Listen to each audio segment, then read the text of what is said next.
Making headlines this morning, Britain is apparently in store for the worst flu season on record, with parents being urged to protect their children. So Dr Ana is here.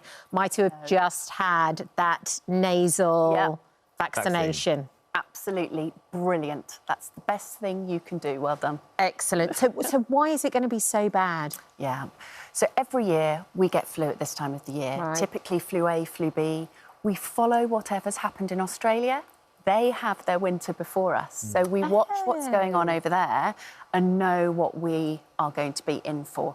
And this H3N2, which is a strain of flu A, is big. Okay. And so we are preparing ourselves for that. So a little bit of knowledge, a little bit of education will go a really long way. So my Royal College, the Royal College of Paediatrics and Child Health, have just launched a leaflet for parents, informing them and answering lots of questions, including the vaccines. So that's about to hit the socials anytime now. Great. Just to sort of help as well, symptoms between the difference between just having a cold and having flu? Yeah.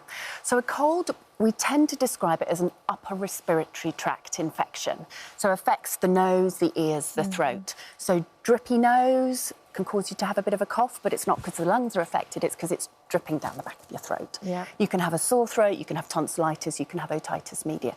That's a cold. A flu tends to be a bit more all over the body. So you may suffer with a headache, muscle aches, you may feel much, much worse. And also the infection may affect your lungs and your breathing.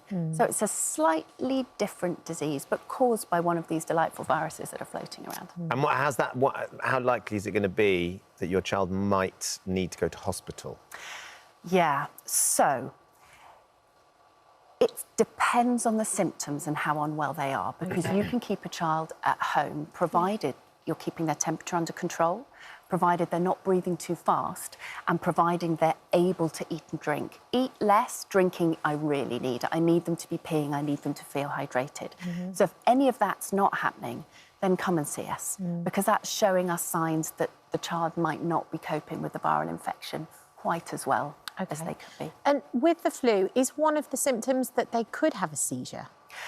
Really interesting. So any viral infection in the under fives can cause something called a febrile convulsion. Oh. And a febrile convulsion is something that is the body's response, the brain's response to a rise in temperature, to having a fever. OK. And so that can actually cause a seizure, and it's relatively common. 1 in 20 children can have a febrile convulsion. OK, and there are all types of different seizures, aren't there? Yeah, so seizures come under this huge, great category. So febrile convulsion, 1 in 20. Epilepsy, about 1 in 200. So about 2 in every primary school, 9 in every secondary school have epilepsy, which is a reasonable amount. Yeah. You can hit your head. So from trauma to the brain, that can cause a seizure. You can have, I don't know, meningitis or encephalitis, so infection around the brain. And then things affect us like medications, or your blood not being quite in balance, your sodium being a bit high or your sugar being a bit low. So there are lots and lots of reasons that you can have a seizure. And this might seem like a silly question, but how do we know our child's having a seizure? Yeah, really interesting. So it generally is a generalised phenomena, so all over the body, but it can be focal, so it can just be one particular area. But because the generalised ones are more common and more associated with the febrile convulsion, let me discuss those.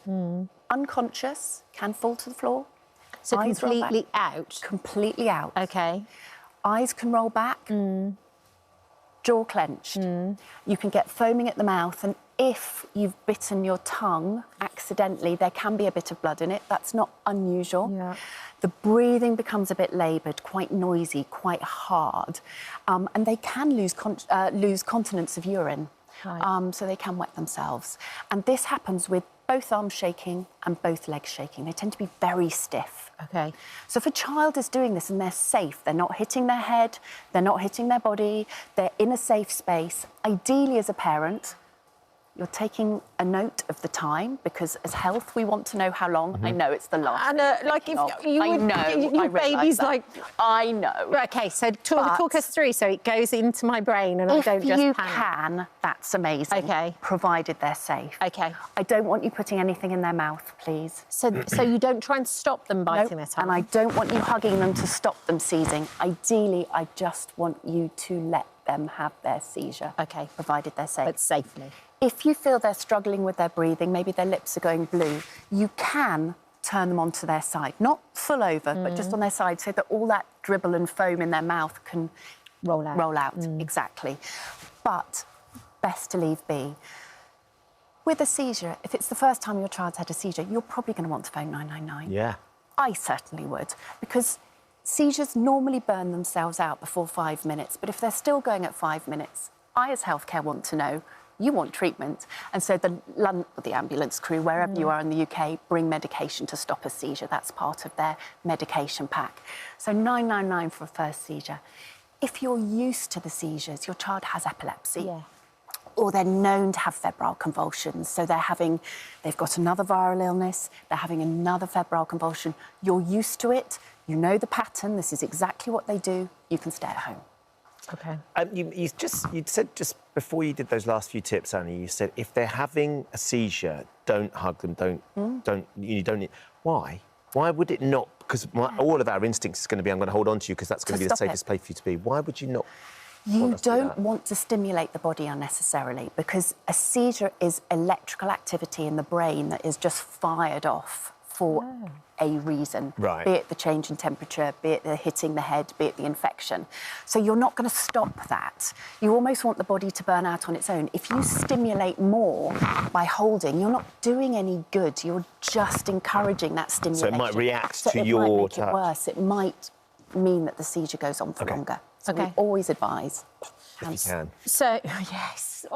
So if you then let the seizure burn out, almost like you said, and providing it hasn't gone on too long, more than 5 minutes, what do you do next? Do you put your child in the recovery position? What do you do? Absolutely. We should have an image for a child, and it's basically you're rolling them over onto their tummy, but you're propping them up on one arm and one leg. Oh, I see. So one arm, in this one, the right arm and the right leg are just up, so that they're not flat on their stomach, they're just slightly on the tilt. And then for a baby, you can hug them to you. Remember, this is a child that's not fitting anymore. They're just exhausted. Their body's had a full workout, so they just want to recover.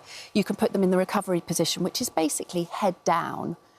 And so if they are unwell, if they're sick, if they've got lots of mucus in their airway, it can drain out because they may not be able to swallow in a coordinated fashion because they're exhausted. Right. So we're just helping with that. Can we help as well? Like if they have got a mouthful of whatever it might be, we can, once they've exhausted and they're like that and they're no longer fitting because, of course, you don't want to get in the way of the teeth or the mouth, we can help evacuate what might be there. Absolutely. And it's the classic, if we want to go in with our pincer grip, please don't, because you tend to push things in. If you see something, and only if you see something, you can use your little finger.